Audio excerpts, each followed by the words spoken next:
Phim Pitun trân trọng giới thiệu Dương Vân Nga, tình yêu, chính trị và tội lỗi trong mắt hậu thế. Phần 2. Sử gia hiện đại nhìn nhận khác về Dương Vân Nga.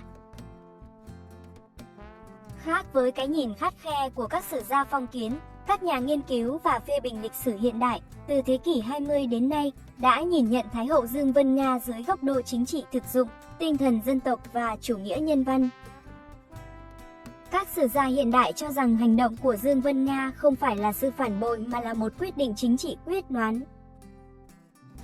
Trong bối cảnh vua Đinh Toàn còn quá nhỏ, thù trong, các đại thần chống đối và giặc ngoài, quân Tống áp sát, đất nước cần một vị vua trưởng thành và có uy tín quân sự. Việc bà trao long bào cho Lê Hoàn được xem là lựa chọn vì dân vì nước để bảo toàn nền độc lập vừa mới xây dựng.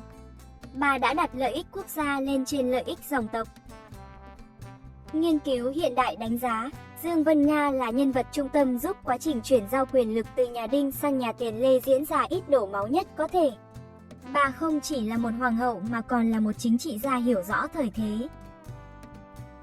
Thay vì cố chấp giữ ngai vàng cho con trai để rồi có thể mất cả nước, bà đã chọn cách liên kết với thế lực quân sự mạnh nhất bấy giờ là thập đạo tướng quân Lê Hoàn để giữ vững bờ cõi.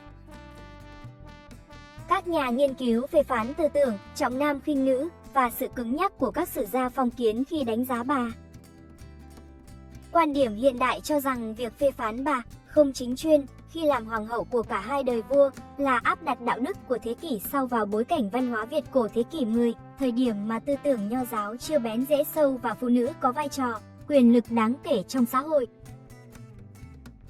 Dưới góc nhìn văn hóa, Dương Vân Nga được hình tượng hóa là người phụ nữ gánh chịu mọi điều tiếng để thực hiện sứ mệnh lịch sử. Hành động trao áo long bào trong nghệ thuật, đặc biệt là sân khấu cải lương, được ca ngợi là một sự hy sinh tình riêng vì đại nghĩa. Bà được nhân dân thờ phụng tại đền vua Đinh, vua Lê ở Hoa Lư như một minh chứng cho sự công nhận của cộng đồng đối với đóng góp của bà. Một số nghiên cứu so sánh Dương Vân Nga với các nữ chính trị gia kiệt xuất trên thế giới, những người đã phải đứng trước những lựa chọn nghiệt ngã giữa tình yêu, quyền lực và sự tồn vong của quốc gia. Quan điểm hiện đại đã giải oan cho Dương Vân Nga, đưa bà trở về đúng vị thế là một nữ chính trị gia quyết đoán, người đã góp phần quan trọng giúp Đại cổ Việt vượt qua cơn hiểm nghèo trước họa xâm lăng của nhà Tống vào năm 981. Bà không còn là một tội đồ của dòng họ Đinh, mà là một nhân vật có công với lịch sử dân tộc.